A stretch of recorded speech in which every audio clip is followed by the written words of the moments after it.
గత కొంతకాలంగా Indian silver screen పై never before అనేలా భారీ బడ్జెట్ సినిమాలు వస్తున్నాయి. టాక్ బాగుంటే చాలు కలెక్షన్లు కూడా 1000 కోట్లు దాటిపోతున్నాయి. అయితే ఒకప్పుడు మాత్రం 100 కోట్ల గ్రాస్ అంటే చాలా గొప్ప విషయం చెప్పాలి. అలా బాలీవుడ్, కోలీవుడ్, టాలీవుడ్, కన్నడ పరిశ్రమలో 100 కోట్ల క్లబ్ లో చేరిన మొదటి సినిమాలు ఇవాళ మనం తెలుసుకుందాం. బాలీవుడ్ లో మొదటిసారి 100 కోట్ల క్లబ్ లో చేరిన సినిమా డిస్కో డాన్సర్. ఈ సినిమా 1982 సంవత్సరం రిలీజ్ అయింది. మిథున్ చక్రవర్తి హీరోగా నటించిన ఈ సినిమాని బి సుభాష్ తెరకెక్కించారు. ఈ సినిమా మ్యూజికల్ డ్రామాగా రూపొందింది.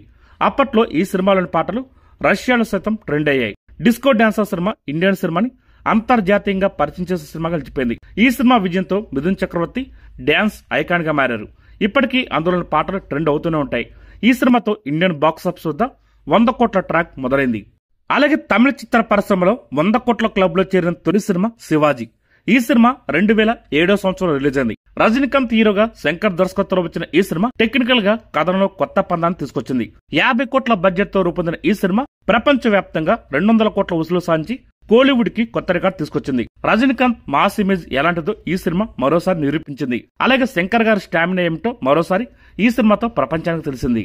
అలాగే తెలుగు చిత్ర పరిశ్రమలో 100 కోట్ల క్లబ్ లో చేరిన తొలి సినిమా మగధీర. రాజమౌళి దర్శకత్వంలో రామ్ చరణ్, కాజల్ అగర్వాల్ జంటగా నటించిన ఈ సినిమా విజువల్ వండర్ గా నిలిచిపోయింది. వార్ లవ్ డ్రామా నేపథ్యంతో తెరకెక్కిన ఈ సినిమా టాలీవుడ్ కి గ్లోబల్ గా గుర్తింపు తెచ్చిపెట్టింది. రామ్ చరణ్ కెరీర్ కూడా మగధీర సినిమా బూస్టప్ గా నిలిచిపోయింది. రాజమౌళి కూడా మంచి ధైర్యాన్ని ఇచ్చింది ఈ సినిమా. మగధీర సినిమా అనంతరం టాలీవుడ్ స్థాయి అమాంతం పెరిగిపోయిందని చెప్పాలి. అలాగే కన్నడ పరిశ్రమలో తొలిసారి 100 కోట్ల మార్క్ అందుకున్న సినిమా KGF 1. ప్రశాంత్ నీల్ దర్శకత్వంలో యష్ హీరోగా తెరకెక్కిన ఈ సినిమా కేవలం కన్నడలోనే కాదు పాన్ ఇండియా స్థాయిలో కూడా రికార్డు సృష్టించింది. 250 కోట్ల పైగా వసూలు సాధించిన ఈ సినిమా కన్నడ సినిమాకు ప్రపంచవ్యాప్తంగా గుర్తింపు తీసుకొచ్చింది. యష్ పాత్రతో పాటు రవి బసూర్ మ్యూజిక్ ఈ సినిమాకు ప్రత్యేక ఆకర్షణగా నిలిచింది.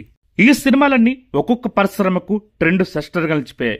బాలీవుడ్ నుంచి డిస్కో డాన్సర్, కోలీవుడ్ నుంచి శివాజీ, టాలీవుడ్ నుంచి మగధీర, శాండల్వుడ్ నుంచి KGF సినిమాలు ఒక్కొక్క పరిశ్రమకు గౌరవం తెచ్చిపెట్టాయి. ఈ విజయాలు ఇండియన్ సినిమాని కొత్త దిశలో నడిపించాయి. ఈ 100 కోట్ల క్లబ్ విజయాలు ఇండియన్ సినిమా స్టాండర్డ్ ని పెంచాయని చెప్పాలి. కంటెంట్ పర్ఫెక్ట్ గా ఉంటే బాక్సాఫీస్ వద్ద కాసుల వర్షం కురిపిస్తాయని ఈ సినిమాలు మరోసారి రుజువు చేశాయి. సాంకేతికత, కథా కథనాలు, నిర్మాణ విలువలో కూడా ఇండియన్ సినిమాలు మరింత ముందుకెళ్లాయి.